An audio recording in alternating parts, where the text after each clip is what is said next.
안녕하세요. 팍스경제TV 코인 인터뷰입니다. 전 진행을 맡은 김재은입니다.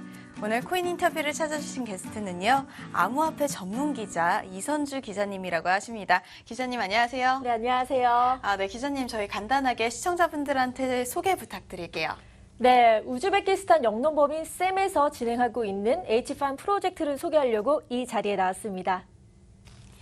네, 그럼 기자님 오늘 기자님께서 소개해 주실 프로젝트는 어떤 프로젝트인가요? 네, H팜 프로젝트는 간단하게 보면 농업 프로젝트라고 볼 수가 있는데요. 생산을 하기 위한 시설 원예 하우스를 최첨단 기술로 운영하는 프로젝트입니다. 네. 그럼 그렇게 들으면은 일반 시청자분들은 조금 어려운 말이야 라고 생각이 들 수도 있을 것 같아요. 조금 더 쉬운 말로 풀어서 설명해 주실 수 있으실까요? 네. 그러니까 한마디로 농사를 짓는 기업입니다. 그런데 이제 셈만의 스마트팜 기술을 이용해서 농사를 쉽고 또 편리하게 이용하게 만드는 그런 기업이라고 보시면 됩니다. 아까 최첨단 기술이라고 얘기를 하셨잖아요. 어떤 최첨단 기술을 사용하시나요? 네, 먼저 저희 시설 원예하우스가 전자동화로 운영이 되고 있는데요. 그중에서도 IBM에서 개발하고 있는 왓슨이라는 인공지능이 있습니다. 이 인공지능 기술을 이용해서 하우스를 자동으로 관리하는 시스템이라고 보시면 됩니다. 네. 아까 최첨단 기술 얘기해 주셨는데 어떤 식으로 최첨단 기술이 연결이 되나요? 네, 좀 어려운 말이 들어가야 될 것 같은데요. AI 인공지능이 이제 생체 사물 인터넷 그리고 VR 기술을 통해서 식물의 상태 정보를 수집한 다음에 최첨단 ICT 기술로 식물에게 필요한 환경을 즉각적으로 제공하는 건데요. 쉽게 말해서 쌤의 대표님의 그 농작물을 잘 자라게 하는 자기만의 노하우가 있을 거 아닙니까? 그 온도라든지 습도라든지 영양분 이런 것들에 대한 거를 혼자시니까 그 넓은 땅에 다 적용하기가 힘들기 때문에 AI 인공지능의 그 정보를 넣은 다음에 이 넓은 땅에 각각 적용을 잘 할 수 있도록 환경에 맞게 그때그때 할 수 있도록 만든 시스템이라고 보시면 됩니다. 네. 그러면 AI 인공지능이 어떤 방식으로 농사 환경을 제공을 하는 거죠? 일단 왓슨에 대해서 좀 소개를 해드려야 될 것 같아요. 왓슨 같은 게 이제 일본에서 의료시설로 이용이 되고 있는 그런 기술이라고 볼 수 있는데요. 간단한 수술부터 인간이 좀 하기 힘든 아주 세밀한 혈관 수술까지 정밀하게 해낼 수가 있습니다. 이 인공지능의 그 기능을 그대로 끌어와서 시설 원예하우스의 기술을 접목한 건데요. 식물이 잘 자랄 수 있는 온도, 습도, 영양분, 바이러스, 살균, 살충까지 이런 환경들을 알맞게 처방을 하는 거죠.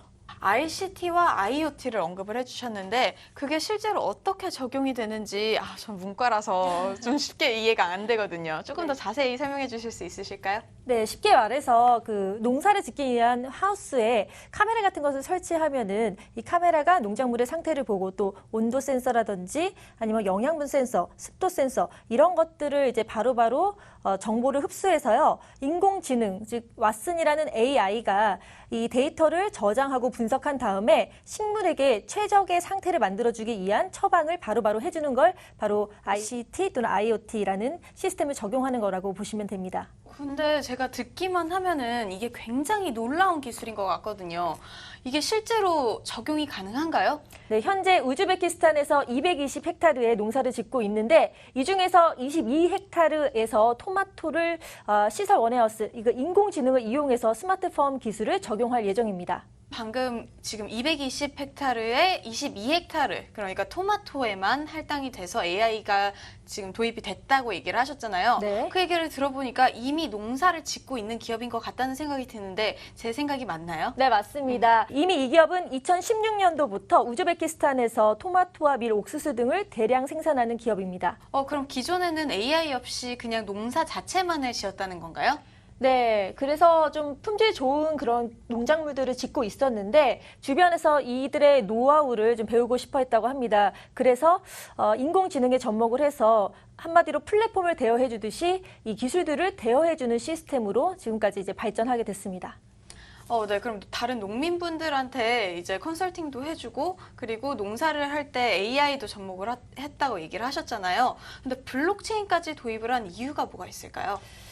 네, 일단 셈이 하는 이 토큰은 이더리움 기반의 토큰인데요. 이것을 도입을 하면 스마트 컨트랙트에 이제 토큰 이동 내용이 저장이 됩니다.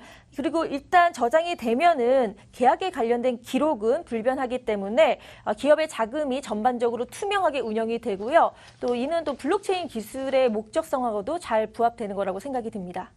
네. 얘기를 하신 대로 들어보면은 자금의 투명성에 대해서 또렷하게 얘기를 해주셨어요. 그럼 이게 자금의 이동이 투명하다는 거 말고는 이 토큰을 활용할 수 있는 방법이 없나요? 자, 이 기업은 토큰을 발행하는데 이것이 농부들이 이 부대 비용을 원활하게 이용할 때 사용될 수가 있습니다. 그러니까 예를 들어 농부들이 현지에서 땅을 갈고 씨도 뿌려야 되고 농사에 필요한 여러 가지 시설들을 이제 짓는데 비용이 필요합니다. 이것을 부대 비용이라고 하는데요. 이 부대 비용을 사거나 팔거나 이런 걸 할 때 이 기업가 그리고 농부가 다이렉트로 유통 마진 없이 거래를 할 수 있도록 만드는 게 바로 토큰의 역할입니다.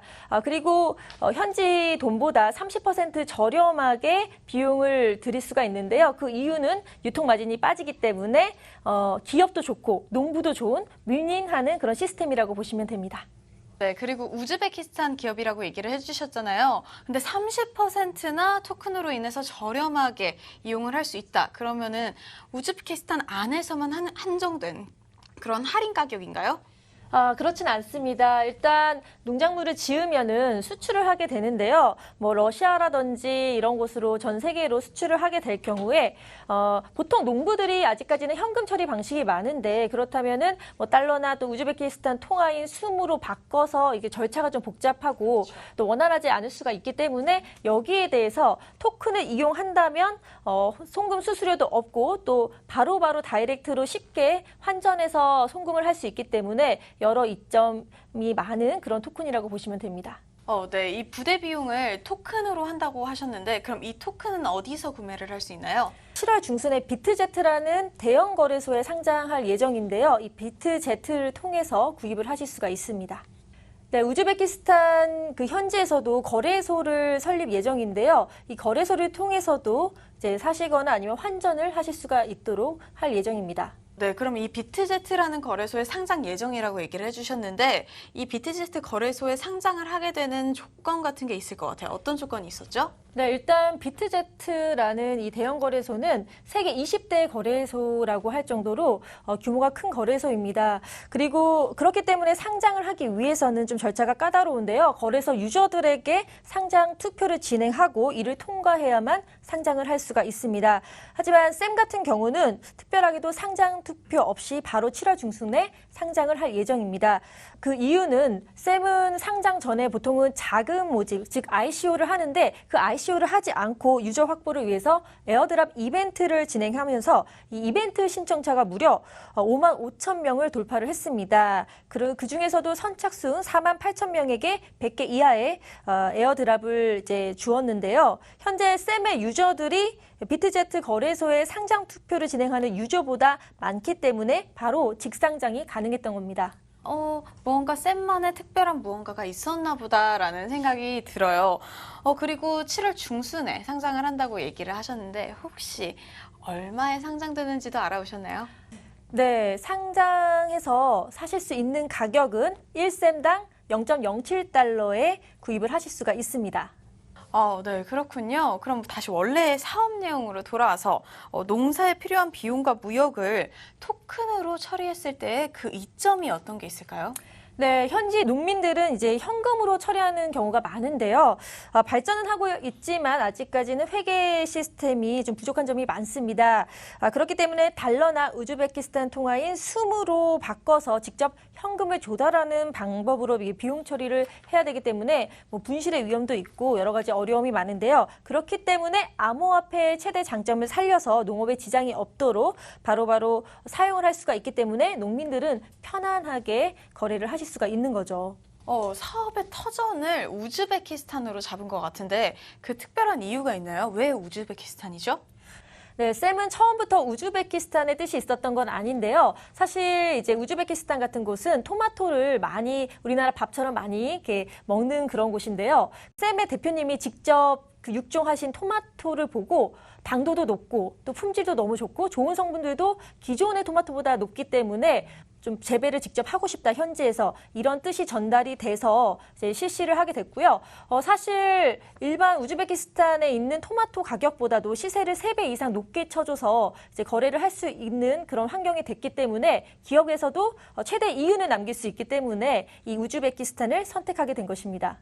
현재는 우즈베키스탄 사마르칸트주 옥타리오시의 자리를 잡았는데 이 자리를 잡고 나서 토마토를 재배한 결과물을 보니까 너무 품종이 좋기 때문에 많은 현지 농민들도 이 기술을 배우러 오시고 또 정부에서도 관심을 갖고 언론에서도 많이들 취재를 했다고 합니다. 그러다 보니 이런 소문들이 좀 더 이 노하우를 배우고 싶은 그런 문의들이 쇄도를 했기 때문에 여기에 대해서 쌤도 좀 더 큰 사업으로 확장을 시켜서 발전시켜 나가겠다는 생각을 했고 이 시스템을 이렇게 설립을 하게 된 것이죠. 우즈베키스탄에서 그렇게 인기가 넘쳐날 정도라고 들으니까 저도 그 토마토 꼭 먹어보고 싶다는 생각이 드네요. 네. 쌤의 그러면 H팜 프로젝트, 이 프로젝트의 궁극적인 목표가 무엇일까요? 네, 쌤의 궁극적인 목적이라고 한다면 중앙아시아의 전역에 이 프리미엄 농작물을 널리 보급하는 것이고요. 더 나아가서는 스마트 농업 시스템을 확장시켜서 식량난을 해결하는 것입니다. 네, 상세한 설명 진짜 감사드립니다. 그럼 기자님은 이렇게 쌤에 대해서 알아보시면서 쌤에 대해 어떤 생각이 드셨나요? 네, 일단 그 농작물 관련한 토큰이기 때문에 우리의 먹거리를 이용해서 농민들도 좀 더 원활하게 농사를 지으시면서 거래를 할 수 있다는 이 취지가 마음에 들었습니다. 그렇기 때문에 좀 더 보급화돼서 많은 분들이 농민들이 좀 더 유리한 환경에서 농사를 지을 수 있는 그런 시스템으로 자리 잡았으면 합니다. 네, 오늘 인터뷰에 응해주신 이선주 기자님 정말 감사하다는 말씀 드리고 싶습니다. 감사합니다. 네, 저희 팍스경제TV에서 준비한 코인 인터뷰는 오늘 여기까지입니다. 저희 팍스경제TV는 항상 여러분에게 유익한 코인 정보를 제공해드리기 위해 노력하겠습니다. 시청해주신 여러분 감사합니다.